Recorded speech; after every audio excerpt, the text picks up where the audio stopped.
La garde des Sceaux, Jean-Frédéric Poisson, qui parle de mouvement d'humeur. C'est une grave erreur d'appréciation pour vous? C'est pas la première.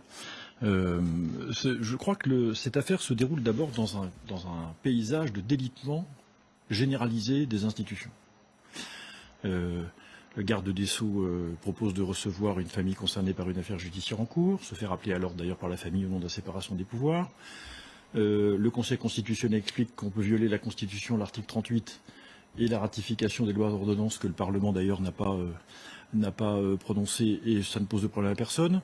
Le ministre de l'Intérieur nous explique il y a quelques jours que l'émotion surpasse le droit, et il invente cette notion juridique extrêmement floue de suspicion avérée. Alors il faut savoir, je suis assez d'accord, mon cher collègue, soit c'est une suspicion, donc rien n'est avéré, soit c'est avéré, donc c'est une faute. Mais on ne peut pas jouer comme ça avec le droit pénal, avec l'ordre public et avec les institutions. Deuxièmement, cette affaire n'est pas simplement un défi de la police à Christophe Castaner. C'est la police de France conteste l'autorité de son chef. Ce qui est grave dans toutes les organisations et ce qui est insupportable dans une organisation de maintien de l'ordre. Il doit partir, Christophe Castaner? Bien sûr qu'il doit partir, mais ça fait. J'ai dit déjà, vous m'avez entendu d'ailleurs un certain nombre de fois le dire depuis longtemps, parce que visiblement c'est un homme qui ne comprend pas sa mission, il ne sait pas ce qu'il dit, il ne perçoit pas la portée des mots qu'il prononce, et quand on est en situation, comme vous l'avez dit, de crise prolongée à cause de la prolongation de l'état d'urgence, ou en tout cas à défaut de la prolongation juridique permanente d'un état de violence et de crise latent dans le pays, on a au ministère de l'Intérieur et à la place Vendôme au ministère de la Justice des gens qui savent ce qu'ils disent, qui emploient les mots qu'il faut et qui sont rassurants plutôt qu'ils n'inquiètent. Moi j'aurais aimé, Christophe Castaner, commencer par rappeler des choses simples, que quand vous êtes un délinquant et que la police vous interpelle, si vous partez en courant, ça complique les choses. Si vous insultez le policier qui vous arrête, ça complique les choses. Si vous lui mettez un coup, ça complique les choses. Et j'ai grandi, à Villeneuve-la-Garenne d'ailleurs, dont vous parliez tout à l'heure, pendant quelques années de ma vie, où on apprend assez vite que quand vous mettez un coup, vous prenez le risque d'en prendre un.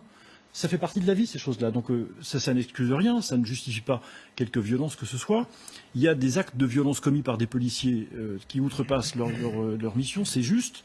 Il y a des comportements personnels qui ne sont pas conformes à ce qui nous rassemble tous et à l'interdiction du racisme. Tout ça est très juste, mais il n'y a pas de la violence policière avec un grand V, il n'y a pas de racisme avec un grand R. Tout ça sont des fables. Et je termine en disant que nous sommes quand même dans une semaine complètement névrotique sur le plan de l'actualité. Enfin, faut se rendre compte de ce qui s'est passé quand même.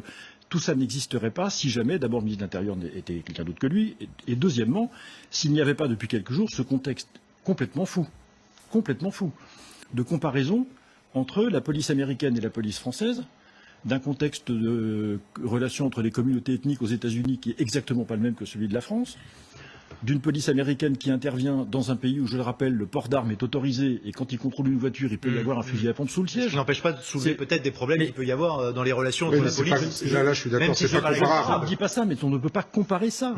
Et par ailleurs, je suis surpris que personne n'ait dit que les deux policiers américains qui ont tué ce pauvre homme ont subi 17 rappels au règlement dans leur service. Il y en a un autre qui a payé $25 000 pour échapper à des poursuites judiciaires. Enfin, c'est comparable. Donc ne rentrons pas dans cette psychose. Et tout ça n'existerait pas si le gouvernement avait pris la distance qu'il faut par rapport à ce genre d'événement, mais il ne sait pas le faire. Suspendre toute aide financière de l'État à PSA, d'exiger de sa direction qu'elle renonce à ce qu'il considère, Fabien Roussel, comme des pratiques scandaleuses. C'est le cas pour vous, Jean-Frédéric Poisson? Pratiques scandaleuses? Salariés polonais contre intérimaires français, c'est un peu comme ça? Il faudrait déjà regarder plus précisément le cœur de cette affaire dont je découvre le détail quand vous en parlez. Premièrement, nous sommes dans un contexte de marché européen très ouvert. Alors, on ne peut pas d'un côté défendre une Europe ouverte, ce qui n'a jamais été mon cas, et d'un autre côté se plaindre des conséquences de cette Europe ouverte. Je reconnais à Fabien Roussel, notre collègue communiste, le mérite de la cohérence. Il faudrait quand même se demander comment on peut, il y a un an, dans la campagne européenne, vouloir ouvrir la porte à tous les vents, et d'un autre côté découvrir Mais ça n'a aucun rapport. Le dumping social, c'est pas l'Europe. Vous confondez tout. Mais, non, je confonds rien, madame. Je suis désolé. Si, vous confondez tout. Je suis désolé de vous le dire. Non. Il y a des salariés d'un groupe qui est en Pologne, vous pouvez faire venir, vous avez parfaitement le droit de le faire, parce que la législation... Mais ça, c'est un choix économique, c'est pas la même chose. Non, mais... La responsabilité est celle de l'entreprise. Jean-Frédéric Poisson, terminez votre propos sans rigole ensuite. J'exonère pas l'entreprise de sa responsabilité, je dis qu'elle évolue dans un cadre dans lequel tout le monde semble découvrir... Mais elle a raison de le faire pour vous ou pas? Mais elle a raison de le faire dans la mesure où quand elle privilégie des salariés de son groupe, ce sont des gens qu'elle a sous contrat avec elle. C'est qui travaille en Pologne, en l'occurrence. Hein. Oui, enfin, vous voulez l'ouverture de l'Europe ou pas? Il faut savoir ce que vous voulez. Donc, moi, je ne veux rien. non, mais c'est tout, c'est un problème de Je cohérence. constate. Le groupe PSA a des salariés en Pologne qui sont sous contrat permanent avec lui. Il privilégie les salariés de son groupe par rapport à des travailleurs intérimaires qui sont dans la logique qui est celle de l'Europe ouverte et celle de l'entreprise. Je peux le comprendre.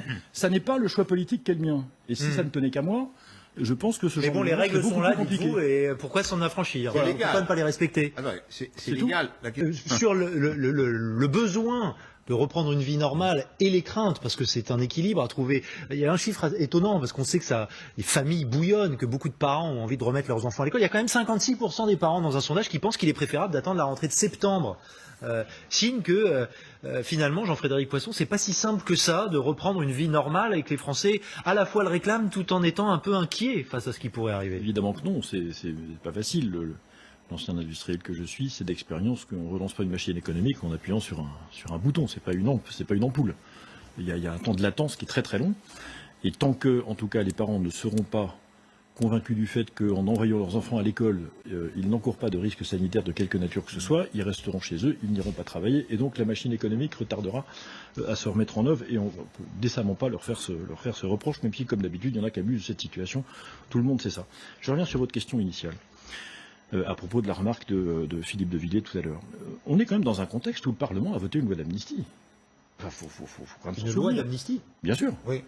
Bien sûr. Le Parlement a voté il y a 15 jours ou 3 semaines une loi d'amnistie qui vise à écarter de toute forme de responsabilité pénale ultérieure les gens qui auraient participé à la gestion de la crise et qui auraient commis quelques négligences.